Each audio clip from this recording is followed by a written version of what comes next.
Part 2, Unit 21, Gateway. Victorian England is characterized by the full development of the Industrial Revolution.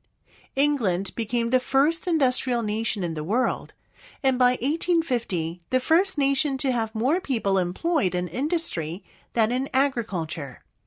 Expanding trade coincided with the growth of the empire and brought great wealth to Britain. But this wealth was not evenly distributed. Many enterprising individuals, the self-made men, rose from humble origins to positions of wealth and influence, but large sections of the working class were forced into the overcrowded slums of large cities, where they worked long hours for low wages and unhealthy conditions. The manufacturing towns of the north of England provided some of the worst examples, and inspired such socially conscious novels as Kingsley's Alton Locke, Gaskell's Mary Barton, and Dickens's Hard Times.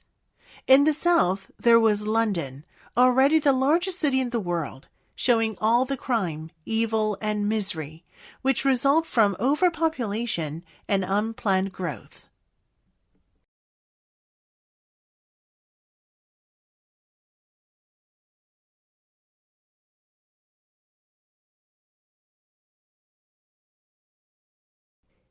Exercises.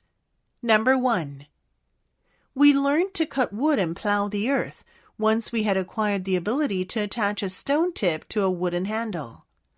Wood was abundant, but rare flint was needed for the tip. In axes, raw and unrefined stone was replaced with flint in about 4000 BCE.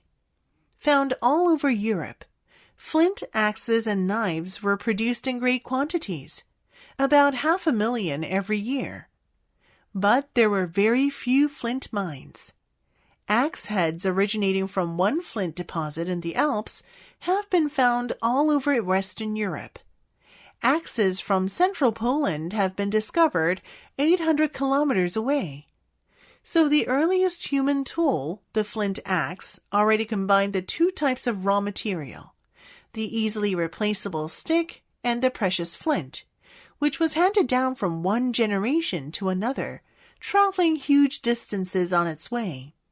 The owners had to protect the sites where flint was found, and the first property rights developed. Others had to produce something of value to exchange, a flock of sheep, for example, or cured hides. This is how trade began.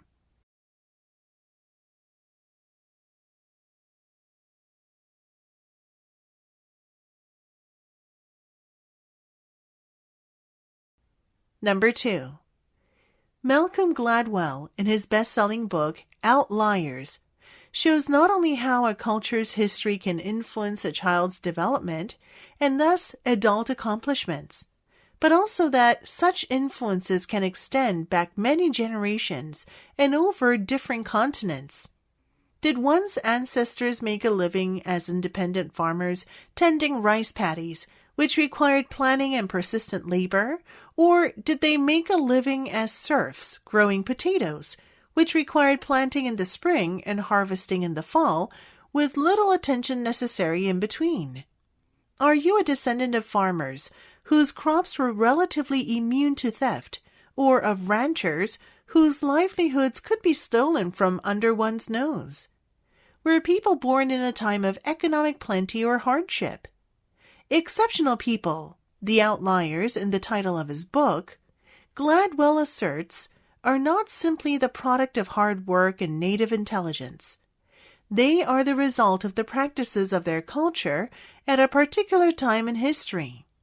Although Gladwell never mentions Vygotsky or socio-cultural theory, his book illustrates the importance of socio-historical influences on development.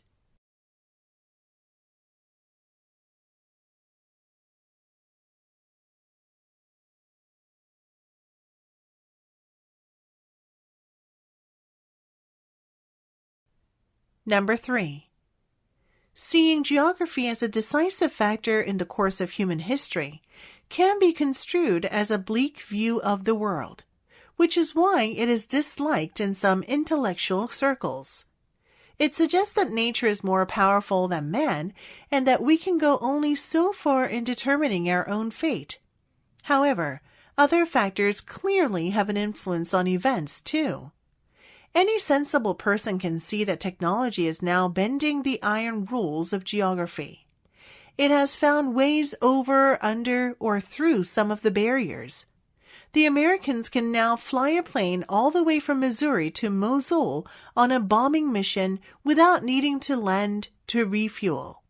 That, along with their great aircraft carrier battle groups, means they no longer absolutely have to have an ally or a colony in order to extend their global reach around the world.